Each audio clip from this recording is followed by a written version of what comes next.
Je suis le commissaire de première classe Renault, je suis le directeur adjoint à l'établissement logistique du commissariat des armées de Châtres, appelé ELOCA plus communément. L'ELOCA de Châtres est un établissement qui est très moderne, qui a été modernisé en 2019. Donc nous avons une chaîne transitique très développée, des outils de manutention à la pointe pour ce qui se fait dans les armées. Donc la mission de l'ELOCA est vraiment de distribuer les effets de pactage aux unités aussi bien stationnées en France qu'en mission outre-mer ou en OPEX.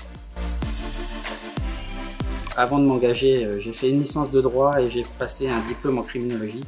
J'ai toujours eu la vocation de m'engager dans l'armée, donc je me suis engagé en tant que sous-officier dans l'armée de terre. Par la suite, j'ai eu l'occasion de passer le concours d'officier en 2011. J'ai fait une formation de 2 ans en école où je me suis spécialisé en logistique. Et par la suite, en 2015, j'ai rejoint le corps des commissaires en gardant ma spécialité logistique que j'avais découvert en école. Le fait de rejoindre le corps de commissaire des armées, ça m'a permis de poursuivre ma carrière militaire. J'étais déjà officier logisticien dans l'armée de terre et les perspectives qu'offrait le commissariat étaient d'autant plus étendues, aussi bien dans les fonctions, dans les responsabilités que dans les départs en mission. Moi, je travaille en tant que directeur adjoint, donc c'est un peu un poste très polyvalent. Je fais aussi bien du management de personnel militaire et civil et je fais aussi de la relation avec des unités du commissariat, des unités d'autres armées et parfois même du relationnel avec des industriels. J'ai eu l'occasion de partir plusieurs fois en opération extérieure.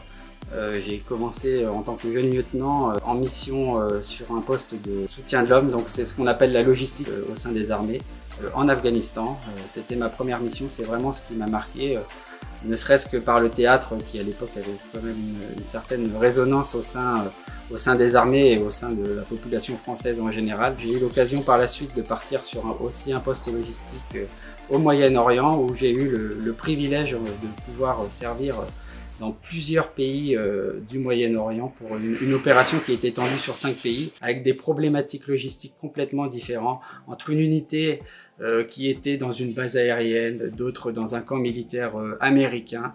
C'était vraiment très épanouissant de pouvoir servir cette diversité au niveau logistique. J'ai ensuite pu partir en Afrique, au Tchad récemment, également au Niger où j'ai découvert encore d'autres problématiques liées à l'opération Barkhane.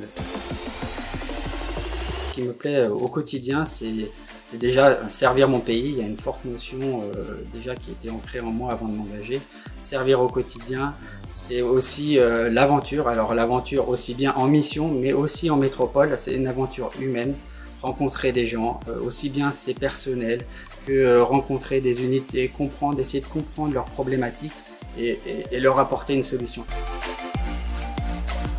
Une carrière dans le corps des commissaires, c'est beaucoup de possibilités, des formations. C'est une carrière qui n'est pas figée. Vous pourrez faire beaucoup de formations pour vous changer d'un domaine à l'autre et explorer des domaines que vous ne connaissez pas et découvrir et surtout vous épanouir dans votre vie professionnelle.